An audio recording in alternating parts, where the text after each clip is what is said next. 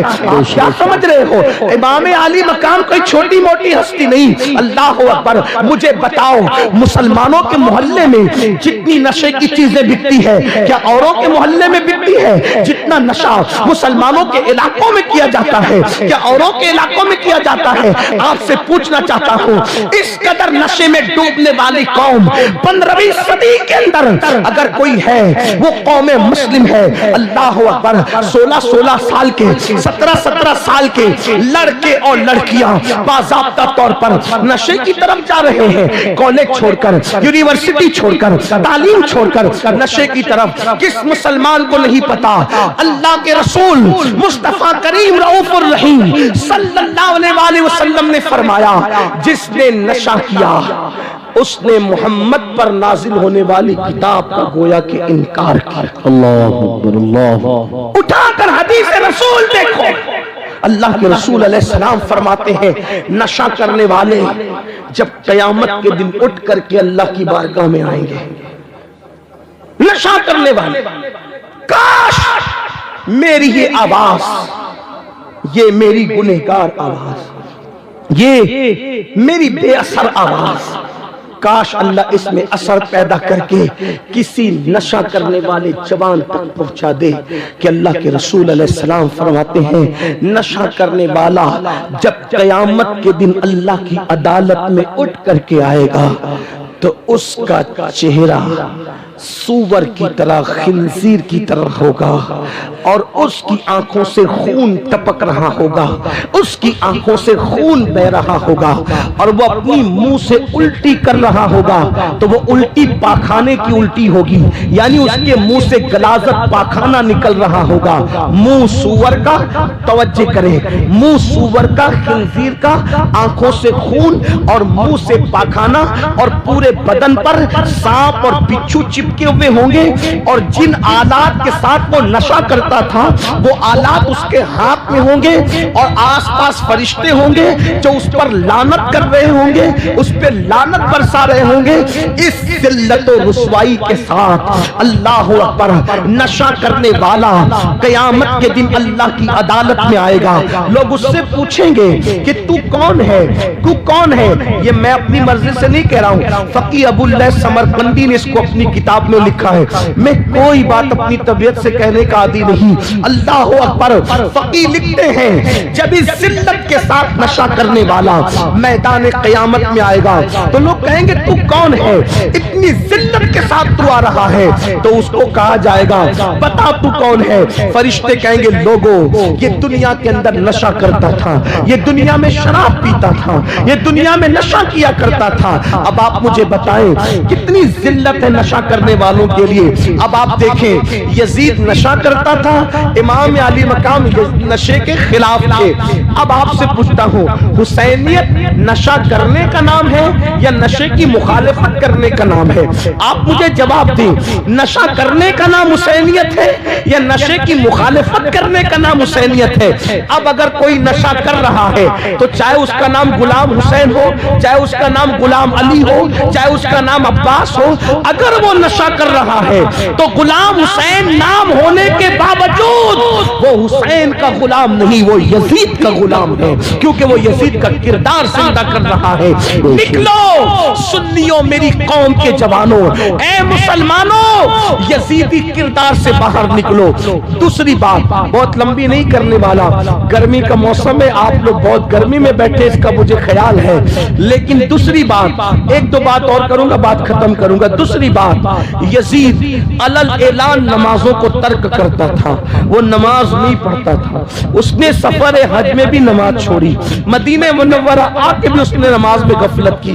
امام کے سامنے اس کا یہ کردار موجود تھا، یہ کیریکٹر موجود تھا۔ آپ سے پوچھنا چاہتا ہوں، لوگ اس پر ہنستے ہیں، ہم لوگ کا مذاق اڑاتے ہیں، ابھی تک یہ لوگ نماز روزے میں ہی ڈوبے ہوئے، ابھی تک یہ لوگ نماز روزے کی بات کریں، دنیا کہاں پہنچ گئی؟ یہ ابھی تک نماز روزے کی بات کرتے ہیں۔ میں نے کہا دنیا کہیں بھی پہنچے، ہماری نماز، توجہ کرنا، ہماری نماز ہمیں وہاں تک لے جاتی ہے چاند پر جانے والے جہاں کا تصور نہیں کر سکتے، کیونکہ میرے نبی نے فرمایا جو بندہ نماز میں سجدے میں ہوتا ہے تو اللہ اور بندے کے درمیان سارے پردے اٹھا دیے جاتے ہیں، تو گویا کہ سجدہ کرنے والا ڈائریکٹ خدا کی بارگاہ میں پہنچ جاتا ہے۔ بلکہ ایک حدیث پاک ہے، حدیث پاک ہے کہ جب تم سجدہ کرتے ہو تو تمہارا سر خدا کے قدموں میں ہوتا ہے۔ اللہ کے قدم ہمارے قدم کی طرح نہیں ہے، وہ جسم و جسمانیات سے پاک ہے، لیکن سمجھانے کے لیے کہا گیا کہ بندے جب تو سجدہ کرتا ہے تو تیرا سر خدا کے قدموں میں ہوتا ہے، جیسے وجہ اللہ ہے، ید اللہ ہے، ویسے قدم بھی بیان کیے گئے، لیکن ہمارے قدموں کی طرح یہ قدم نہیں ہے جس میں انگلیاں ہیں، ناخن ہے، ایسا نہیں ہے۔ تو فرمایا اللہ اکبر کہ تیرا سر اس کے قدموں میں ہوتا ہے، اس کی چوکھٹ پہ ہوتا ہے، اور وہ تیرے سامنے ہوتا ہے اور تو اس کے سامنے ہوتا ہے، جو جسم و جسمانیات سے، زمان و مکان سے پاک ہے، گویا کہ اس کی انوار اور تجلیات تجھے چاروں طرف سے گھیر لیتے ہیں، تیرا احاطہ کیے ہوئے ہیں۔ میرے آقا علیہ السلام کے پیارے دیوانوں، یزید نماز میں کوتاہیاں کرتا تھا۔ آج لوگ کتنے ہیں جو مسجدوں کو آباد کرتے ہیں، جلسے کے نام پہ تو ہزاروں جمع ہوں گے، لیکن نماز کے نام پہ کتنے؟ مسجدوں کے اندر دھول ہے، اچانک چلے جاؤ مسجدوں میں چٹائیوں پہ دھول ہے، چٹائیوں پہ گرد و غبار ہے، لوگ نماز میں بالکل دھڑلے کے ساتھ نماز چھوڑ رہے ہیں۔ سن لو پورے قرآن میں 700 مرتبہ میرے اللہ نے نماز کا حکم دیا ہے، اور یاد رکھنا آپ اپنے آپ کو رضوی کہہ لو، اشرفی کہہ لو، برکاتی کہہ لو، صابری کہہ لو، مداری کہہ لو، کاملی کہہ لو، ابو لولائی کہہ لو، جنتی کہہ لو، حسینی کہہ لو، محمدی کہہ لو، کچھ بھی کہہ لو، ان ذمہ دار علماء کی موجودگی میں کہتا ہوں نماز چھوڑ کر تم اللہ کی عدالت میں اپنے آپ کو سچا مومن ثابت نہیں کر سکتے۔ بے شک بے شک بے شک، حق حق سبحان اللہ۔ زندگی میں سجدہ نہیں، نماز سے کوسوں دور، اور جب کہا جاتا ہے نماز پڑھو تو کہتے ہیں مولانا ٹائم نہیں ملتا۔ اگر ٹائم نہیں ملتا تو پھر مسلمان کیوں ہے؟ کیسے ہے؟ تجھے کھانے کے لیے ٹائم ہے، تجھے سونے کے لیے ٹائم ہے، تجھے ناچ گانے کے لیے ٹائم ہے، تجھے واٹس ایپ فیس بک کے لیے ٹائم ہے، تجھے عورتوں کے ساتھ بیٹھنے اٹھنے کے لیے ٹائم، دوستوں کے ساتھ اٹھنے بیٹھ، تجھے اللہ کے لیے ٹائم۔ ایک وقت کی نماز کے لیے صرف 10 منٹ کا ٹائم، صرف 10 منٹ، 10 منٹ سے زیادہ کا ٹائم نہیں لگتا، اور ہم اگر ٹائم نکالنا چاہیں تو بالکل نکال سکتے۔ اس اس لیے کہ ٹائم کسی کو نہیں ملتا، نکالنا پڑتا ہے۔ آپ جلسے میں ٹائم نکال کر آئے تو پہنچے، اگر تھوڑی سستی کرتے تو اپنی یاد بے شمار لوگ ہیں جو آنا چاہتے تھے، سستی کی، نہیں آئے، بستر پہ لیٹے لیٹے سو گئے، بیٹھے رہ گئے باتیں کرتے ہوئے، نہیں آئے۔ ٹائم نکالنا پڑتا ہے۔ نماز پڑھو اس سے پہلے کہ تمہاری نماز جنازہ پڑھی جائے، نماز پڑھو اس سے پہلے کہ تمہارا روح کا رشتہ تمہارے جسم سے ٹوٹ جائے، نماز پڑھو اس سے پہلے کہ موت سے تمہاری آنکھیں بند ہو جائے۔ میرے عزیز، میرے بھائی، اللہ اکبر، اگر تو نماز نہیں پڑھتا تو یاد رکھ، اپنے آپ پہ رحم کر، اپنے آپ پہ رحم کر۔ اللہ کے رسول غیب دا نبی صلی اللہ علیہ وآلہ وسلم نے فرمایا، سب سے زیادہ موت کے وقت اگر کسی کو تکلیف ہوتی ہے تو بے نمازی کو تکلیف ہوتی ہے۔ قیامت کے دن سب سے زیادہ عذاب اگر کسی کو ہوگا تو بے نمازی کو ہوگا۔ ایک حدیث سن لیجئے جس کو علامہ عثمان ابن حسن نے درۃ الناصحین کے اندر نقل کیا ہے۔ یہ حدیث سن لیں، اس کے بعد ایک اور بات کر کے بات مکمل کرتے ہیں۔ دل کے کانوں سے سننا، میرے آقا صلی اللہ علیہ وآلہ وسلم کے دیوانوں، اپنی بات نہیں کر رہا ہوں، کتاب کے حوالے سے مصطفیٰ جان رحمت کی بات کر رہا ہوں۔ اے میرے بھائیو، کھیل کود میں کب تک زندگی گنواتے رہو گے؟ اے میرے بھائیو، کب تک اللہ سے دور بھاگتے رہو گے؟ اپنی بہنوں سے بھی کہتا ہوں، جہالت کی زندگی کب تک گزارو گی؟ کب تک سیریل، فلمیں، گانے، باجے، تماشوں میں مصروف رہو گے؟ ہائے ہائے، جو قوم اہل بیت کی محبت کا نعرہ لگائے اس قوم کی زندگی میں سجدہ نہیں، حالانکہ سجدہ کیا، امام علی مقام نے سجدہ کیا، آخری سجدے ہی میں تو جان گئی امام کی۔ سیدہ فاطمہ الزہرا آخری وقت تک سجدہ کرتی رہی، مولا کائنات نے آخری وقت تک، ان کی شہادت بھی تو مسجد میں ہوئی۔ مجھے حیرت ہے، مولا علی نے مسجد میں شہادت پائی، سیدہ فاطمہ نماز کی حالت میں اللہ اکبر پوری پوری رات گزار دیتی ہے، امام حسین نماز کی حالت میں شہادت پائے۔ میری قوم کو کیا ہو گیا؟ یہ قوم نماز کی طرف نہیں آتی، اس قوم کو نماز کی توفیق نہیں ہوتی۔ میرے بھائیو، ہم اللہ کا عذاب برداشت نہیں کر سکتے، کتنی بھی طاقت ہو، کتنی بھی قوت ہو، خدا کا عذاب برداشت نہ کر سکو گے۔ آئیے صاحب درۃ الناصحین سے ایک روایت سن لیتے ہیں، اپنی بات نہیں، رسول اللہ کا فرمان۔ ایک بار ایسا ہوا، میرے آقا اپنے یاروں کے ساتھ مسجد نبوی میں جلوہ گر ہے، میرے سرکار مسجد نبوی میں جلوہ فروز ہے۔ ایک جوان روتے ہوئے مسجد نبوی میں آتا ہے، اور مسجد نبوی میں آنے کے بعد اس کی آنکھوں میں آنسو تھے۔ اللہ کے رسول غیب دا نبی صلی اللہ علیہ وآلہ وسلم اس کو روتا ہوا دیکھ کر اس کے حال زار پہ رحم کرتے ہوئے اس سے پوچھتے ہیں، اے جوان، تو کیوں رو رہا ہے؟ تیرے رونے کی وجہ کیا ہے؟ تیری آنکھ میں آنسو کیوں ہے؟ اس جوان نے کہا، یا رسول اللہ صلی اللہ علیہ وآلہ وسلم، میرے ماں باپ آپ پہ قربان، آقا میرے باپ کا انتقال ہو گیا، میرا باپ مر گیا، میں دیہات میں رہتا ہوں، میرے باپ کو نہ کوئی غسل دینے والا ہے، نہ کوئی کفن پہنانے والا ہے، یا رسول اللہ اس لیے میں رو رہا ہوں، میرے باپ کی موت کے بعد بھی نہ کوئی غسل دینے والا، نہ کوئی کفن پہنانے والا۔ اللہ کے رسول غیب دا نبی مصطفیٰ جان رحمت صلی اللہ علیہ وآلہ وسلم نے سیدنا صدیق اکبر اور فاروق اعظم سے فرمایا، تم دونوں جاؤ اور جا کر کے اس کے باپ کو غسل دو اور اس کے باپ کو کفن پہناؤ۔ اللہ اکبر۔ جب میرے آقا کے دونوں یار صدیق و فاروق تشریف لے گئے اس کو نہلانے کے لیے، جیسے اس کے منہ سے چادر ہٹائی، اس کے منہ سے کپڑا ہٹایا، کیا دیکھا؟ اس کا منہ کالے سور کی طرح تھا، اس کا منہ کالے خنزیر کی طرح تھا، یعنی اس کا منہ انسانوں کی طرح نہیں تھا بلکہ کالے سور کی طرح، کالے خنزیر کی طرح۔ یہ بات میری نہیں ہے میرے بھائی، صاحب درۃ الناصحین اس کے ذمہ دار ہے، یہ مصطفیٰ جان رحمت کا فرمان ہے۔ جس کے کہنے پہ خدا کو ایک مانا ہے، جس کے کہنے پہ قرآن کو اللہ کی کتاب مانی ہے، اس رسول کا فرمان سن کر کے لرز جاؤ، اپنے آپ کو تباہ نہ کرو۔ یہ دنیا کا مال جس کے لیے رات و دن دوڑتے ہو، مرنے کے بعد یہی پڑا رہ جائے گا۔ تمہارے مال پر لوگ عیش کریں گے، تمہارے مال پہ لوگ آرام کریں گے، نہیں دیکھتے لوگ مر گئے مال چھوڑ کر کے، آج ان کی اولاد عیش کرتی ہے، ان کے لیے کبھی مغفرت کی دعا نہیں کرتی، ان کی قبروں پر کوئی جا کے فاتحہ پڑھنے والا نہیں، کوئی مغفرت کی دعا کرنے والا والا نہیں، وہ مغفرت کی دعاؤں کو تڑپ رہے ہیں، مغفرت کی دعاؤں کو ترس رہے ہیں۔ میرے بھائیوں، اپنے آپ کو تباہ نہ کرو، اپنی آخرت کی فکر کرو، اپنی قبر کی فکر کرو، میدان محشر کی فکر کرو، اللہ کی عدالت کی فکر کرو۔ ہوا کیا؟ سیدنا صدیق اکبر اور فاروق اعظم فرماتے ہیں کہ جب اس کے چہرے سے ہم نے کپڑا ہٹایا تو اس کا منہ کالے خنزیر کی طرح، کالے سور کی طرح تھا۔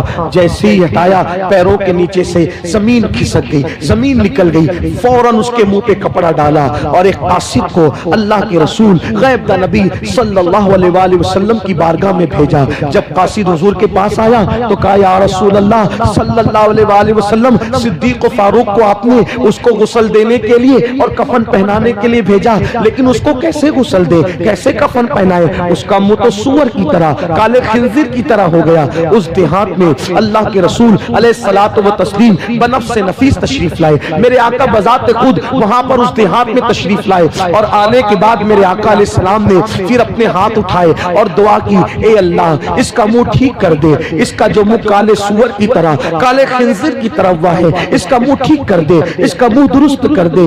جب دیکھا گیا حضور کی دعا تھی، عنایت کا جوڑا، اجابت کا سہرا، دلہن بن کے نکلی، دعائے محمد، اجابت نے جھک کر گلے سے لگایا، بڑی ناز سے جب دعائے محمد ہوا، یہ حضور نے دعا کی، اس کا چہرہ ٹھیک ہو گیا۔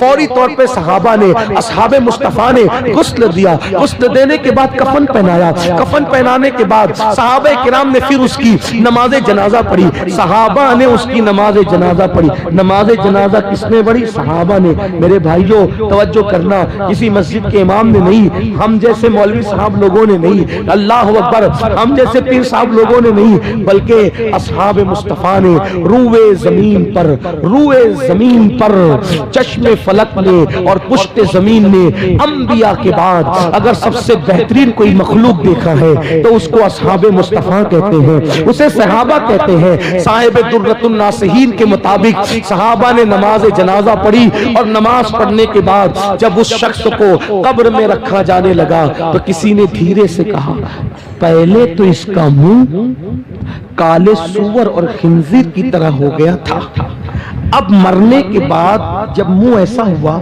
تو قبر میں رکھنے سے پہلے پہلے بھی تو ایک بار دیکھ لو کہ اس کا منہ کیسا ہے، دفن کرنے سے پہلے پہلے تو اس کا منہ دیکھ لو منہ کیسا ہے۔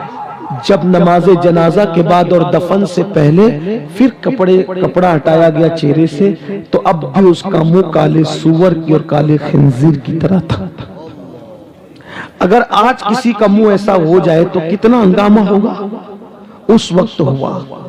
دیکھنے والوں میں ہمت تھی، طاقت تھی، اللہ کے رسول زمین کے اوپر ظاہری طور پہ موجود تھے۔ صحابہ نے پوچھا، آقا اس کا منہ کالے سور کی طرح، کالے خنزیر کی طرح بار بار کیوں ہو جاتا ہے؟ تو میرے آقا نے خود کوئی جواب نہیں دیا، فرمایا اس کے بیٹے کو بلاؤ۔ جب اس کے بیٹے کو بلایا گیا تو فرمایا، تو سچ بتا، میرا اللہ کسی پہ ظلم نہیں کرتا، میرا اللہ کسی پہ ظلم نہیں کرتا، زیادتی نہیں فرماتا، میرا اللہ تو اپنے بندوں سے بہت پیار کرتا ہے، وہ کسی کو اس طرح کی سزا بلا وجہ نہیں دیتا، تجھے بتانا